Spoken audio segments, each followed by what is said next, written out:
Welcome to the Deep Dive, your shortcut to understanding some really key insights from important sources today. We're going to be plunging into a topic that, well, it affects every single one of us. Money, debt, and the, often tough reality of economic downturns, specifically recession.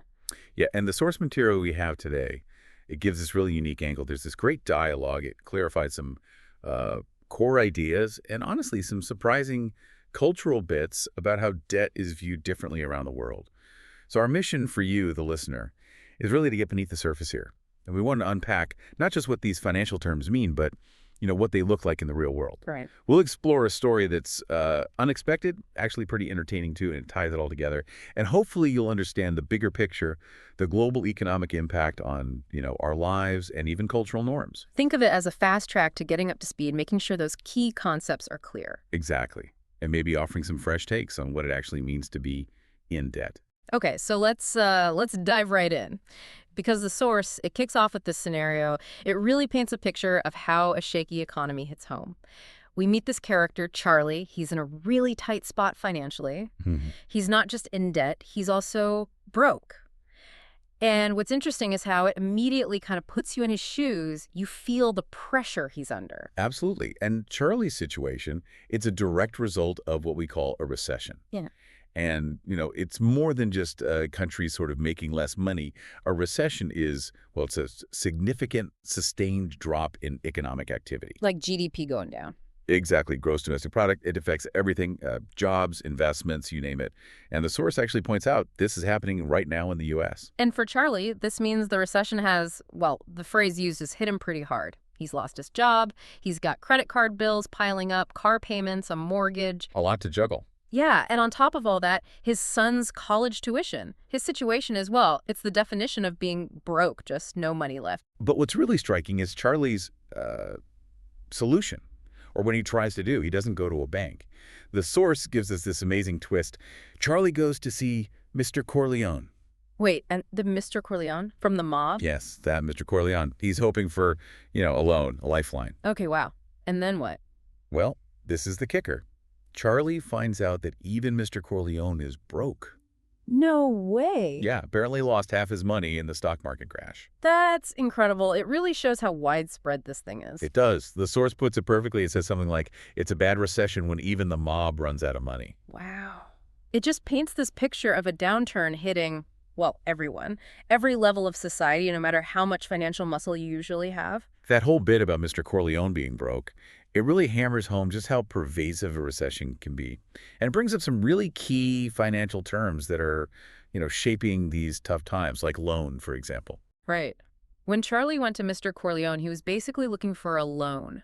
And, okay, fundamentally, a loan is just borrowed money, L-O-N-N, not A-L-O-N-E, a loan. Good clarification. But in finance, it's the foundation of modern economies, isn't it? Absolutely.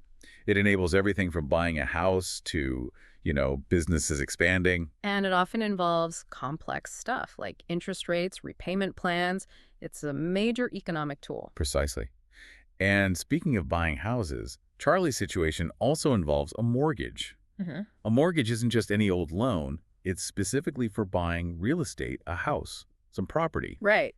And it's usually a really long-term thing, tied deeply to someone's financial stability and, well, their wealth. It's funny, the pronunciation of mortgage always gets me. It looks like it should have a T sound, but we say mortgage, don't we? Yeah, that T is silent. A bit tricky. The source mentioned struggling to spell it for the lesson, which I can relate to. Yeah.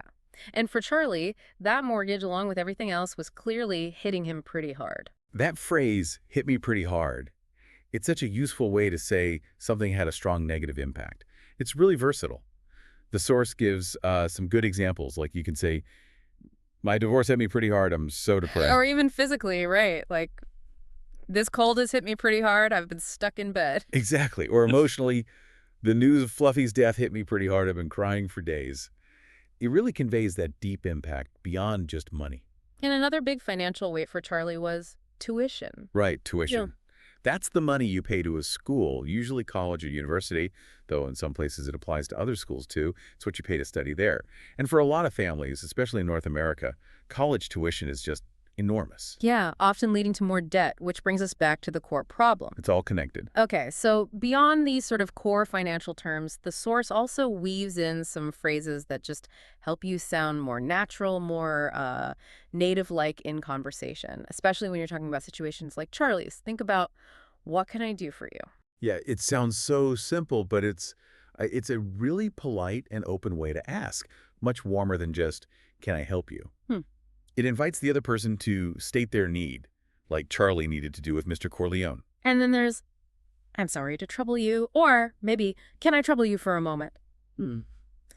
It's just a very polite way to say, sorry to bother you, or sorry to interrupt. Yeah, really useful. The source gives examples like, can I trouble you for a moment? I just need you to sign this form.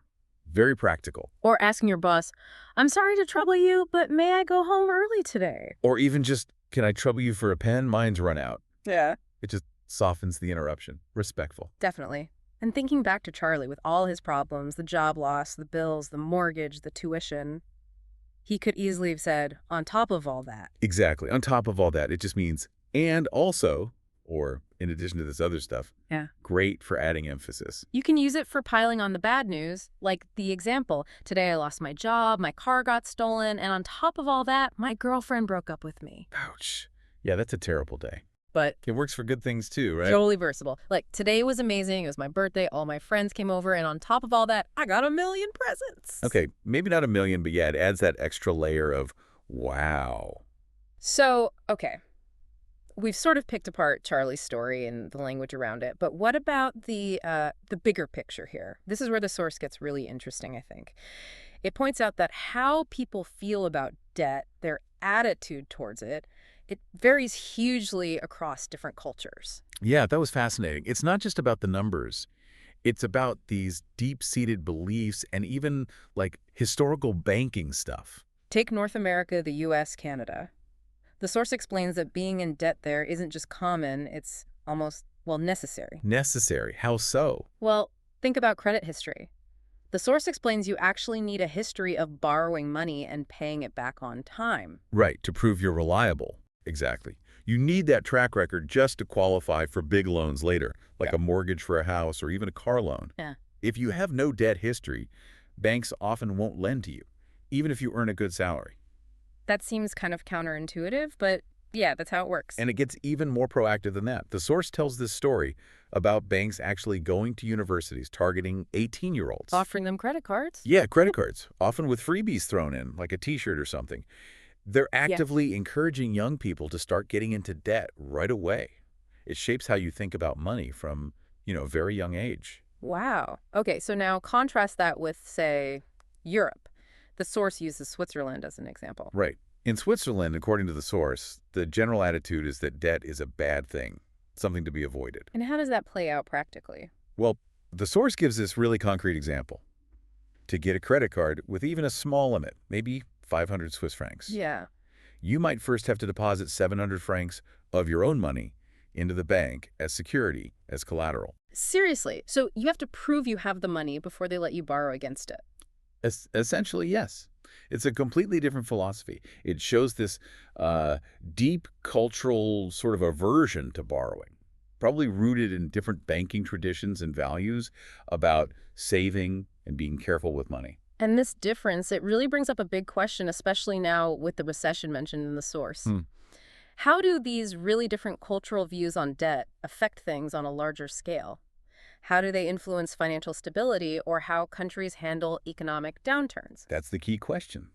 The North American system, built on credit and leveraging debt, well, it creates a certain kind of economy, one that might be more vulnerable in some ways during a recession. Yeah, the source implies that approach is really being tested right now. It makes you think about how these cultural norms aren't just abstract ideas, they have real consequences for individuals and the global economy.